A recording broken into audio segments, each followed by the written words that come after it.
Assalamualaikum warahmatullahi wabarakatuh. Alhamdulillahi rabbil alamin. Wassalatu wassalamu ala asyrafil anbiya'i wal mursalin wa ala alihi wa sahbihi ajma'in. Amma ba'd.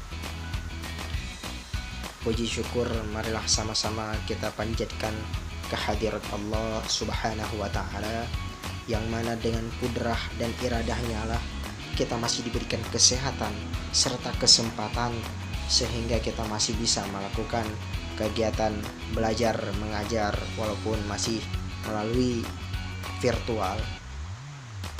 Salawat dan salam tak lupa pula kita sanjung sajikan kepada kepangkuan alam Nabi besar Muhammad sallallahu alaihi wasallam.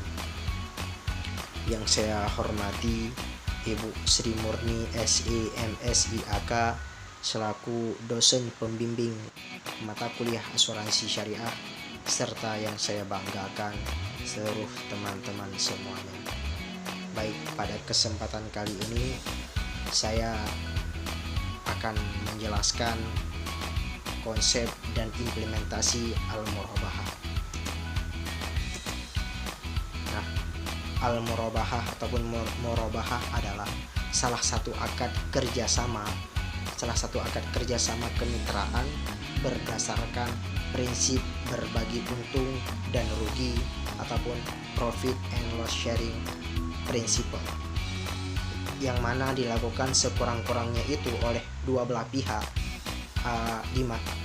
di mana yang pertama memiliki dan menyediakan modal yang disebut sebagai sohibul mal, yang sedangkan yang pihak kedua tadi memiliki keahlian dan bertanggung jawab atas pengelolaan dana yang diberikan ataupun bisa memanajemen usaha hal tertentu yang disebut dengan istilah mudharib.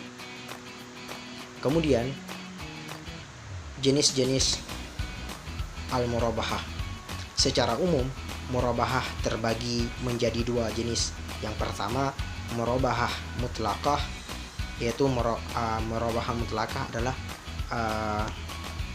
bentuk kerjasama antara penyedia modal sahibul mal dan pengelola modal mudharib, yang cakupannya sangat luas dan tidak dibatasi oleh spesifikasi jenis usaha, waktu, dan daerah yang akan digunakan untuk menjalankan usahanya.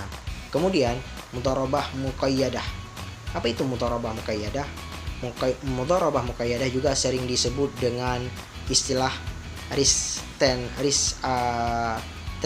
murabahah ataupun spesifik murabahah, adalah kebalikan dari murabahah mutlakah tadi, yaitu mudharib dibatasi dengan batasan jenis usaha, waktu, dan tempat untuk menjalankan usahanya. Dengan adanya pembatasan tersebut seringkali mencerminkan kecenderungan umum sahibul mal dan memasuki jenis sahibul mal dalam memasuki jenis usaha yang ingin dijalankan. Kemudian aplikasi mudharabah dalam perbankan ialah mudharabah dalam perbankan syariah biasanya diterapkan pada produk-produk pembiayaan dan pendanaan. Sedangkan pada sisi penghimpunan dana, mudharabah diterapkan pada yang pertama tabungan berjangka, yaitu tabungan yang dimaksudkan untuk tujuan khusus, yaitu seperti tabungan haji, tabungan berkurban, dan lain sebagainya. Kemudian deposito biasanya deposito ini digunakan dana yang dititipkan oleh nasabah khusus untuk bisnis tertentu, misalnya dalam murabahah ataupun ijarah saja. Sedangkan pada sisi pembiayaan, mudharabah diterapkan untuk pembiayaan modal kerja. Nah, pembiayaan modal kerja, perdagangan dan jasa. Kemudian investasi khusus disebut juga mudharabah muqayyadah, di mana sumber dana khusus dengan penyaluran yang khusus ini dengan syarat-syarat yang telah ditetapkan oleh sahibul mal selaku pemilik modal. Murabahah juga dapat dilakukan dengan memisahkan atau mencampurkan dana mudharabah seperti dalam menjelaskan di bawah ini. Dana yang pertama, dana harta-harta lainnya. Pemisahan total antara dana mudharabah termasuk harta mudharib. Nah, teknik ini memiliki kelebihan dan kekurangan. Kelebihan dari teknik ini adalah bahwa pendapatan dan biaya dapat dipisahkan dari masing-masing dana dan dapat dihitung dengan cepat. Selain itu, keuntungan atau kerugian dapat dihitung dan dialokasikan dengan benar. Nah, sedangkan kekurangan teknik ini terutama menyangkut masalah moral hazard dan preferensi investasi seorang mudharib. Kemudian B, dana mudharabah dicampur dan disatukan dengan sumber-sumber dana lainnya.